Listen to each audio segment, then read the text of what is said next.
The Egg and I, Part 4, Summer. Opening unidentified quote reads, "Man works from dawn to setting sun, but woman's work is never done." Chapter 12, Who Bothers Whom? Who said that wild animals won't bother you if you don't bother them? Whoever said it must have lived in an apartment house and just finished reading Bambi. The longer I lived in the mountains, the more I realized that Gammy had something when she told us, "Animals are beasts, and a wild animal is a wild beast," which somehow seemed to make their wildness deliberate and malicious. Our trouble with wild animals began in the summer. Of course, we had had many encounters with bats, weasels, owls, hawks, wood rats, and field mice, but I'm talking now about the large wild animals like bears, cougars, wildcats, skunks, deer, and coyotes. Our summer came early, about May. The sun began to stretch and yawn a little after 5, and was up, fully dressed and ready to begin a day's work before 6. The days were hot and bright, and the house was wrapped up like a Christmas package with roses and honeysuckle whose heavy scent flowed through the windows if the wind was right. And if the wind was wrong, I comforted myself with the knowledge that manure was what made the roses and honeysuckle so vigorous and prolific. The work seemed easier in the summer. Washings bleached white and dried quickly. The wood was dry and anxious to ignite. The chicken house floor didn't get soggy, and the paths to all of the outbuildings were clean, dry, and hard.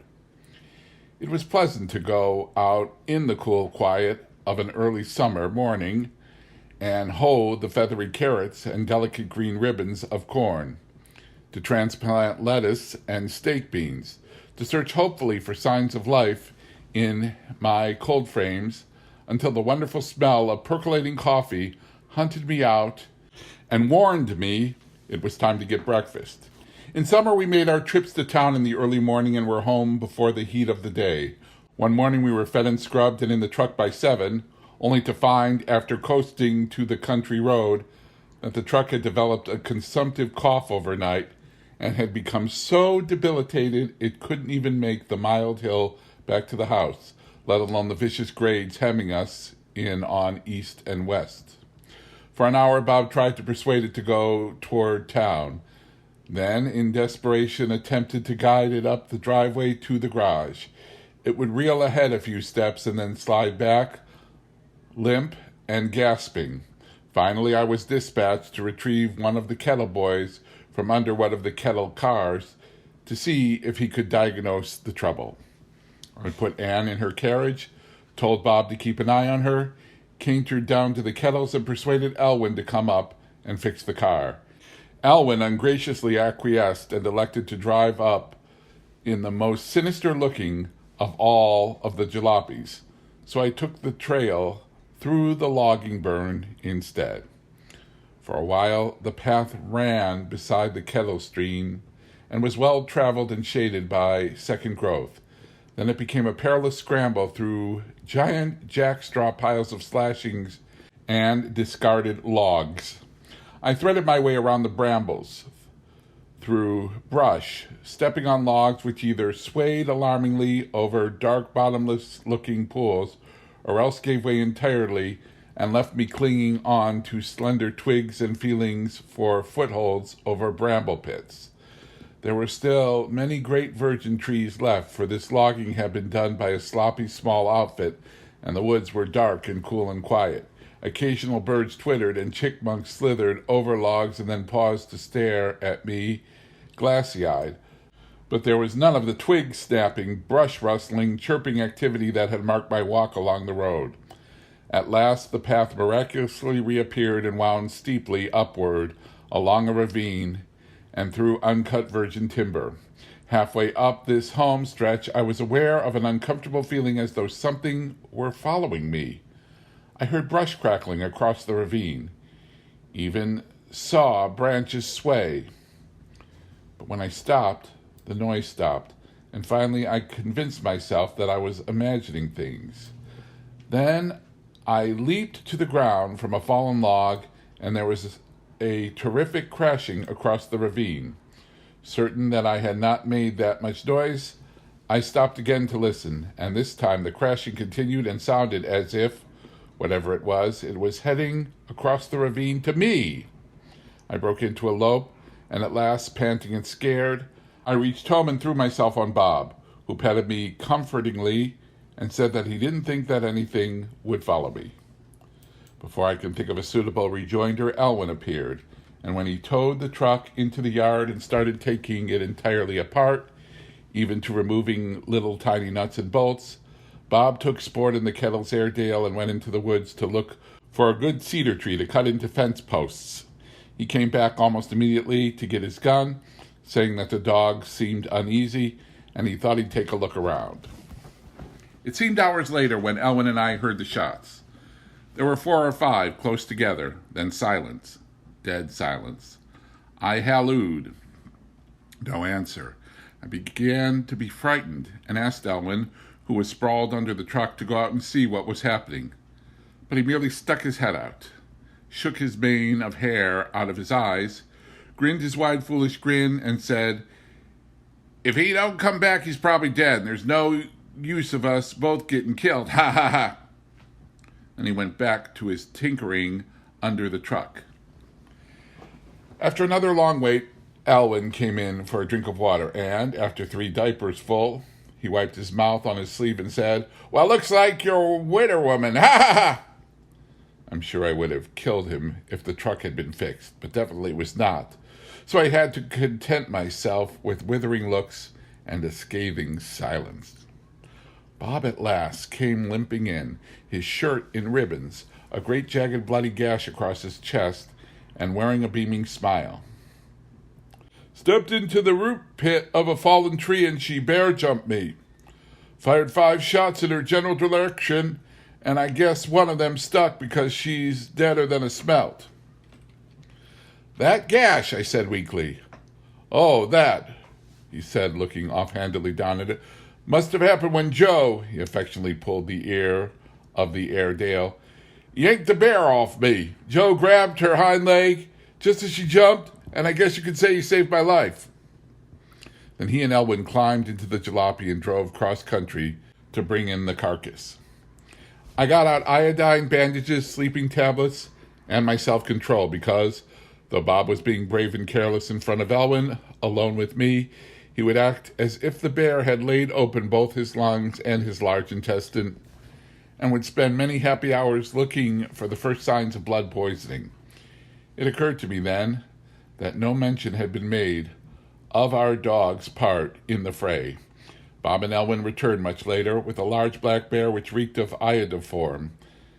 "Natural she-bear smell," Elwin said, over the hood of the car, and a report of 2 cubs up a tree.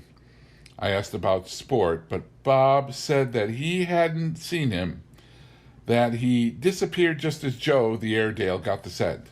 I looked toward the stove and was relieved to see the dejected tip of a dark red tail. "Oh, that's all right, boy," I murmured. "I'll let you slip a bone later on just to let you know that I feel the same way about bears."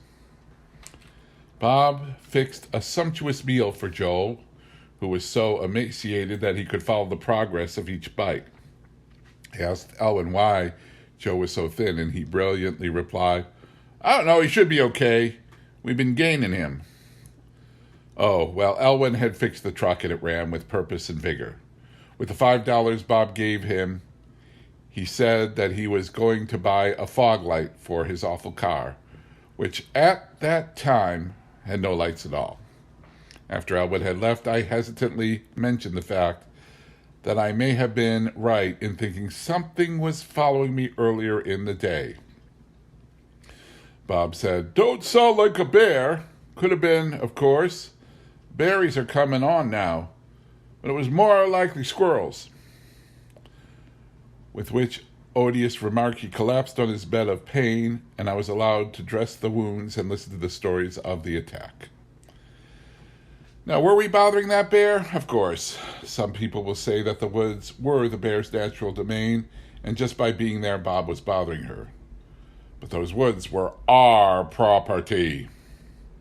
I wrote a full account of the bear hunt to the family, and Mother replied that she would love to have the bear skin, and Gammy wrote, "Don't leave the clearing. This made me feel like a pioneer woman in a long calico dress and a sunbonnet. Please be careful of the baby, and why don't you move back to town?" I had recovered from the bear when the blackberries began to ripen.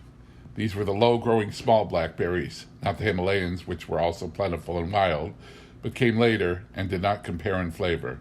And we intended to gather enough for jelly, pies, and wine. The summer before, we had spent hours in the broiling sun in the old logging works down by the kettles, getting scratched and stung and burned, while we filled 5-gallon cans with these elusive blackberries. The resultant jelly and wine were well worth the effort. We thought in the winter, when the burns and scratches were healed and summer seemed far away. But here it was, blackberry time again, and it seemed that even the baby wasn't going to keep me from doing my share, for Bob had found a new picking ground, one where we could take the baby. One evening after supper, armed with Bob's willpower and impeded by 2 5-gallon cans, 2 lard buckets, and the baby buggy, Sport and the puppy, we tracked a half-mile or so through the woods in back of the ranch to a clearing where the blackberries were thick and ripe. Some 20 years before, this clearing had housed a small farm, but the farmer, an elderly bachelor, complained of hearing babies crying in the woods and spent most of the time pleading with the sheriff to organize searching parties to find, quote, the little ones, end quote. Mrs. Kettle had told us about the bachelor when she heard we intended to pick blackberries back there. She said that the, quote, little ones, end quote, crying in the woods were cougars, which have a plaintive cry not unlike a lost child, and that the woods were alive with them. Bob poo-pooed this story and said that the old man had probably heard coyotes. Cougars or coyotes. The old man went completely insane and was put away, and no one in that country could be persuaded to move on to his farm. His debtors took his livestock, his neighbors stole his furniture and equipment, and the mountains took over the ranch. The road, which had once connected our farm with the old bachelors, was completely obliterated by fallen trees, vines, salal, and huckleberry bushes, until Bob happened on early in the spring when he was searching for an approach to a large fallen cedar. He cleared the road enough so that he could get the drag saw in and haul the wood out. And even I could tell it was a road when he pointed it out to me, because it had 2 ruts, and following it was a little less arduous than just lowering my head and charging through the brush. Pushing a baby buggy over its rooty, spongy, brushy surface was a maneuver which delighted the baby and made me seasick. From the edge of our potato patch to the second growth, which marked the boundaries of the old farm, was dense virgin timber. The trees, some of them 8 and 10 feet in diameter, went soaring out of sight, and it was dank and shadowy down by their feet. Thick, feathery green moss covered the ground and coated the fallen timbers and stumps, which also sported great sword ferns, delicate maidenhair ferns, thick, unhealthy-looking lichens, and red huckleberry bushes beaded with fruit. The earth was springy, the air quiet except for our grunts and gasps as we extricated the buggy from the grasp of a root or lifted it over a sudden marsh.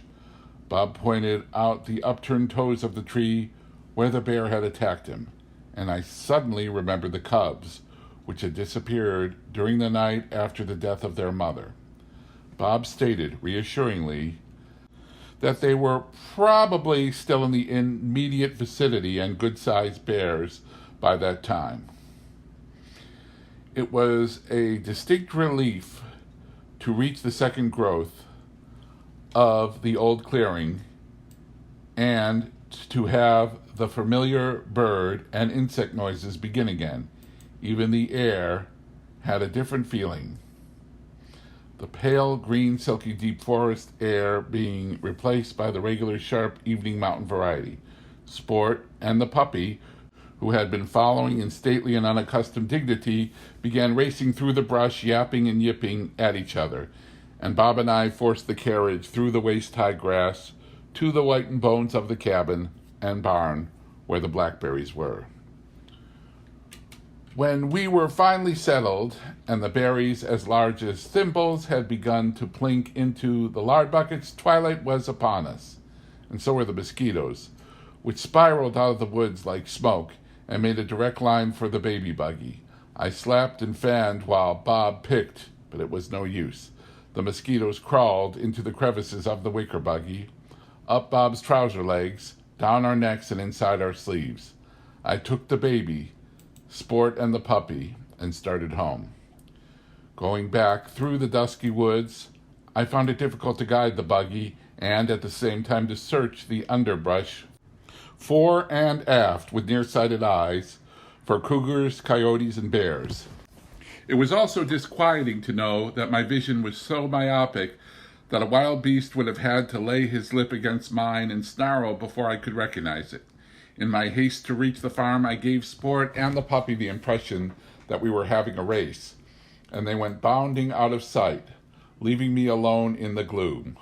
Twigs broke with a loud snap to the left and right of me. Overhead, the deep quiet was broken by the loud sudden rush of wings. It was most irritating since I was intently trying to listen for a pursuing wild animal. Then just as I reached the point where I was going to scream, "Shut up, I can hear something, will you?" I saw our potato field and our lovely cozy farm buildings dead ahead. I was putting the baby to bed when Bob came in on the run. "Have the dogs been barking? Have you heard anything?" he breathlessly demanded as he threw open the closet door and began shuffling through his guns. I showed him Sport and the puppy playing tug-of-war in the front yard with a piece of rope and asked what sound he had in mind. He snorted impatiently and said, "I was kneeling, picking berries under the leaves, where they hide long and black, and I had that prickly feeling you get when something you can't see is watching you. I looked up and the long grass between me and the woods was waving back together, closing the gap made by the passing of some animal. Someone of the cat family. I'll bet because there wasn't even a rustle, not a seagull sound.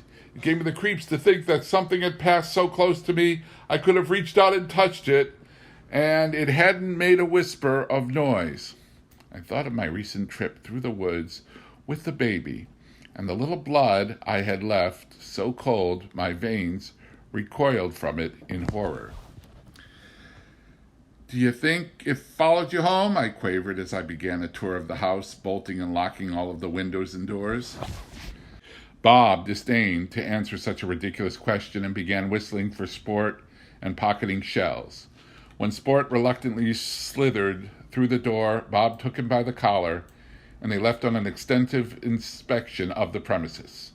I huddled by stove, afraid to go to bed because I found that the only lock on the back door could have been wrenched off by an anemic sparrow. I dragged the kitchen stool into the corner and, using it as a table, began a letter home. "Dear Mother, I am enclosing my sterling salad forks. Please turn them in on some stout bear traps and a good skinning knife. Don't you think that it is stretching this wifely duty business a bit too taut to ask me to spend the few minutes of the day when I'm not carrying water, baking, canning, gardening, scrubbing, and taking care of the chickens and pigs, and fending off wild beasts? It's beginning to look as if we are hemmed by bears and cougars. Yet we live in the day of the magnetic eye, automatic hot water heaters, and television." As I sealed the letter, Bob returned and reported small piles of feathers along the pullet runs, but no other tracks or signs. He said in his opinion the animal was a cougar, but it might be just a large wildcat. He also said, "Sport is without a doubt the dumbest animal alive and couldn't follow the scent of a roast duck at 20 paces. Sport hurriedly offered his paw. But Bob turned on his heel and slammed his gun into the rack. I wanted to lock the bedroom windows and have Sport, the puppy, and the baby sleep with us. But Bob scoffed at such cowardice and insisted on night air and life as usual. The next morning, Bob found prints as large as saucers in the dust of the road directly in front of the house. "It is a cougar and a whopper," he joyfully announced. Then, with Sport and his gun, he left for the valley to assemble a hunting party. "Am I supposed to handle this cougar with kindness or a hatpin?" I called after him resentfully. "Would that I had to do it over again," I reflected bitterly as I put a chair under the knob on the kitchen door. "And I would choose the indoor type, preferably a gambler in a green eye shade, who sat all day and night indoors under electric lights, wearing his delicious pallor, which proved that he hadn't been out in the daylight or night air for years and years." Things got worse. Bob returned from the valley and requested that I feed and water the chickens and gather the eggs while he drove up to some logging camp to get Crowbar and Geoduck Swenson, who were the best hunters in the country and the only ones he wished to trust with his precious cougar. I refused to do the chores on the grounds that I was not going to put my foot outside the house while the cougar was loose. It got very warm in the house with all of the doors and windows locked, but better to drown in a pool of my own sweat, I thought, than to be torn limb for limb by a wild beast. Bob slammed through the chores and drove off again. He returned about 4:30 with Crowbar, Geoduck, and Crowbar's large bear dog. While Bob finished his evening chores, Crowbar and Geoduck lay in the shade of the truck and gulped down a pint of moonshine each. Then Bob joined them in a third pint, and shouldering their guns, they disappeared into the woods directly back of the pullet runs. Almost immediately the dog began to bark, and guided by his excited yips, I was able to follow the progress of the hunt around the ranch. In spite of my furious threats of the morning, I had to open the windows, the screen ones, of course, both for the breeze and to follow the hunt. A beautiful June bug with gold legs, bronze belly, and iridescent peacock blue back crawled along the screen looking like an animated lapel pin. The kitten caught a baby mole and tortured it on the path to the feed room. The sun was beginning to yawn and edge toward his bed behind the far mountains. The livestock were making soft, contented end-of-the-day sounds. The ducks were taking a last dip in the pond at the foot of the orchard, and pre-evening coolness was in the air when the barkings became wild and concentrated in the woods out by the old spring down past the potato patch. Then there were 2 shots, then shouting, barking, and at last the hunters appeared bearing the cougar in a stretcher made from their hunting coats and guns. The cougar measured 11 feet from head to tail and was the largest ever bagged in our community, according to Crowbar and Geoduck. He was an old-timer, quite grizzled about the head, but with the coldest yellow eyes and the largest, sharpest teeth I had ever seen. Bob was delirious with pride and gave me numerous moonshiny hugs and kisses, and an inch-by-inch description of the circling of our 40 acres, the almost treeing and the actual treeing of the cougar in a small elder, the times the gun was aimed, the time he almost took a shot but decided not to, and at last the closing in and the final shot. I refused several hundred drinks of moonshine from Crowbar and Geoduck, who seemed to be padded with pints, and who took long gurgling swigs after each sentence, politely wiped off the lip of the bottle on a filthy sleeve and passed it to me. Bob matched them drink for drink, and the cougar increased in size and ferocity. When they at last reached the point where they didn't care who won, and the cougar had been a, quote, swell sport, they left with the kill, the hunting dog, and the guns in the back of the truck. I went to bed with a nice juicy story about love in an apartment house and the bedroom windows open wide to the velvety night air. Shortly after the cougar episode, Bob left with the truck one morning to help an East Valley farmer with his haying. And while I was still standing in the drive watching the truck over the brow of the last hill, a skunk strolled in the open back door and settled himself by stove. I hurriedly shut Sport and the little puppy, who were fortunately out by the chicken house, in Sport's yard. Then I tried luring the skunk. I put out a little trail of milk, meat, water, and cereal. The skunk blinked and snuggled closer to Stove. It was actually a civet cat, which is just as evil-smelling but smaller than a skunk. But he was very determined. He allowed me to go in and out of the pantry, which was across the kitchen from Stove, but one step closer than that brought him to his feet, looking menacing.